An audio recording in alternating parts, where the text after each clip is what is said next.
Hello, I'm Andrew Wright. I'm the Secretary General of the Mission to Seafarers. It seems to have been a long time since the last LISW, and I've been asked to say a few words about what we've been doing in the interim, and of course most of that period has been dominated by the pandemic. When that pandemic struck early in 2020, we very quickly had to make adjustments. We could no longer operate our services in the normal way. We weren't able to operate our hospitality centres in the normal way. We weren't able to ship visit in the normal way. We weren't able to run our transport services as usual. And yet we knew that seafarers were facing unprecedented challenges and stresses, and we had to be there for them. So in ports, we refocused our work on ship visitation, but at the gangway in a safe and distanced way. And we combined that with delivery of personal shopping, which became so important to seafarers. The things they normally pick up in ports that they could no longer do, like crisps and chocolates and shampoo and soap and a range of other things like that, but also really vital things like medicines.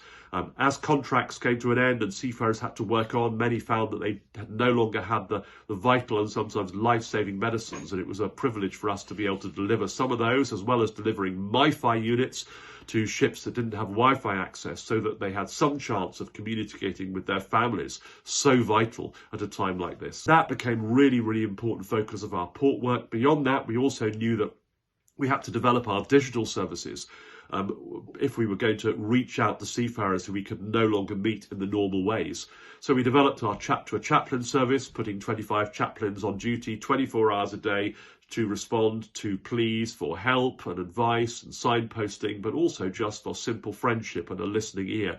And I'm really pleased to say that that service was heavily used and heavily appreciated, particularly at the critical times of the pandemic. We've also been doing a lot of work through our seafarer family support networks in the Philippines, in India, in Myanmar. It's been a really, really difficult time for families with all sorts of practical and pastoral needs, which we've done our very best to respond to. We've also dealt with seafarers who find themselves trapped in ports, having come off the ship perhaps, but not able to fly out from the airport. And we dealt with quite a few seafarers who got stuck in that way, sometimes for large chunks of time.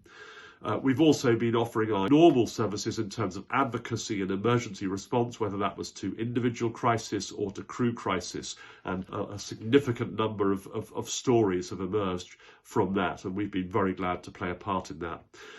In all this, we are so grateful to the shipping industry who've supported us and helped us with enormous generosity. We've been benefited from that great swathe of partnership which has happened across the maritime world as we've tried to respond to common problems, and we are very grateful to you all for that support and that continuing support.